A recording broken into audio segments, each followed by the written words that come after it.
Goeiemôre. Ek hoop dit gaan met jou goed. Ek het bietjie met jou gepraat oor 2 Konings 5 vanaf vers 1 van Naaman, die leeuowerste wat melaats was. En ek vanmôre aangaan en ek wil dit amper so noem nommer 2 of deel 2 van ons gedeelte. Kom ek vertel jou gou die storie.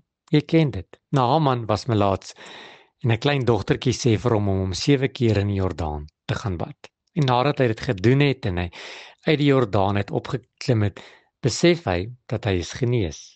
Hy het sy wonderwerk ontvang. Hy het gekry dit waarna hy gesmag het. En hy het dit amper gemis, want hy wou nie die wonderwerk aanvaar het omdat 'n klein dogtertjie dit vir hom gebring het nie. Maar ek lees daar in vers 15.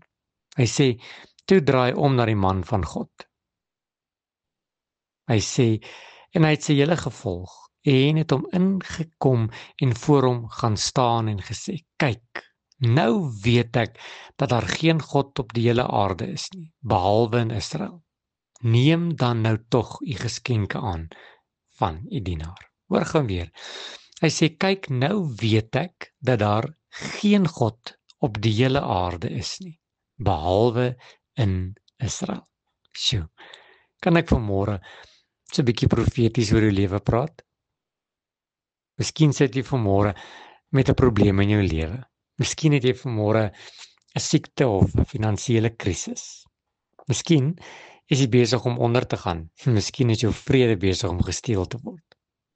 Ek praat met jou wat vandag soos Naaman voel, die leeuowerste, die dapper held.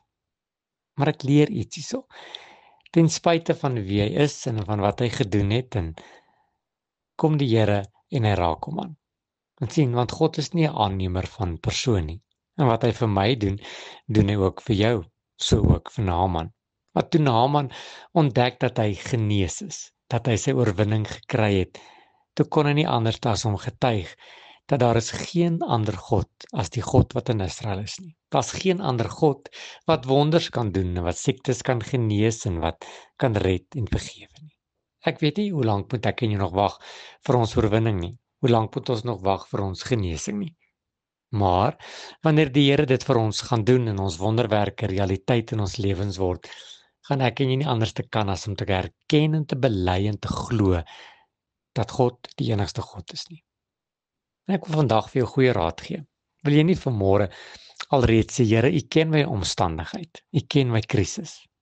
Ek erken vanmôre dat daar geen ander God is soos U nie. Ek erken dit, ek bely dit en ek vra dat U die God van Abraham en Isak en Jakob, maar ook vanmôre die God van my, vir my 'n wonderwerk sal doen, net soos Naaman. En ek sal kom getuig, soos hy getuig het, dat daar geen ander God is soos U nie. Here, dankie dat ek weet, my wonderwerk is om te draai.